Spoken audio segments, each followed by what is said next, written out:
या देवी सर्वभूतेषु मां महागौरी रूपेण संस्थिता। नमस्तस्यै नमस्तस्यै नमस्तस्यै नमो नमः।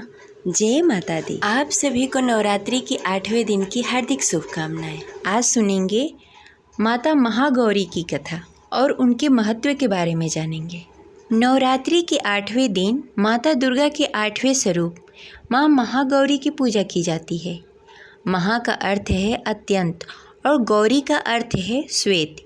इनके नाम से ही प्रकट होता है कि इनका रूप अत्यंत गौरवर्ण है। इनकी उपमा शंख, चंद्र और कुंद के फूल से दी गई है और इनकी आयु 8 वर्ष की मानी गई है। इनके सभी आभूषण और वस्त्र सफ़ेद रंग के होते हैं।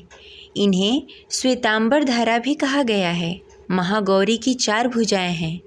एक हाथ अभय मुद्रा में, दूसरा हाथ त्रिशूल धारण किए हुए हैं और तीसरे हाथ में डमरू धारण की हैं और चौथा हाथ वर मुद्रा में है, जिससे माता अपने संतानों को वरदान देती हैं। माँ महागौरी का वाहन वृषभ है, इसलिए महागौरी को विषारूढ़ा भी कहा जाता है।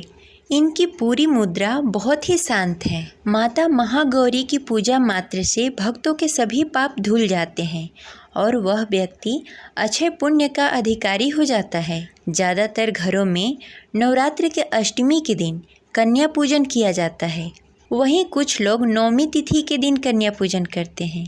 अब चलिए सुनते हैं माता महागौरी की कथा। महागौरी की 2 रोचक कथाएं हैं, अंत तक अवश्य सुनिएगा। अगर आपको हमारी कथा अच्छी लगे तो इस वीडियो को लाइक करके कमेंट बॉक्स में जय माता दी अवश्य लिखिएगा। तो प्रेम से बोलिए माँ महागौरी की जय।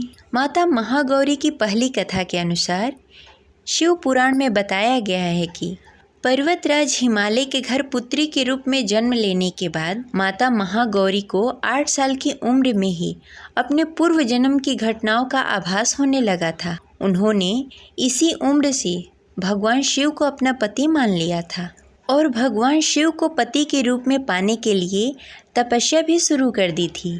तपस्या करते समय प्राकृतिक आपदा, धूल, मिट्टी, गर्मी, सर्दी, वर्षा के कारण उनका शरीर काला पड़ गया था। लेकिन तपस्या से प्रसन्न होकर भगवान शिव ने उनके शरीर को गंगा जल से पवित्र कर और उनको कांतिमय बना दिया। इसकी वजह से उनका वर्ण गौरवर्ण हो गया। इस कारण पार्वती को महागौरी के नाम से जाना जाता है। इस प्रकार महागौरी माता पार्वती का ही स्वरूप है। वहीं माता पार्वती की दूसरी कथा के अनुसार कालरात्रि के रूप में सभी राक्षसों को मारने के बाद जब देवी पार्वती को भगवान शिव ने काली कहकर चिढ़ाया था, तो उत्तेजित होकर माता पार्वती ने अपनी निष्पक्ष त्वचा पाने के लिए कठिन तपस्या की और ब्रह्मा जी को अर्घ दिया।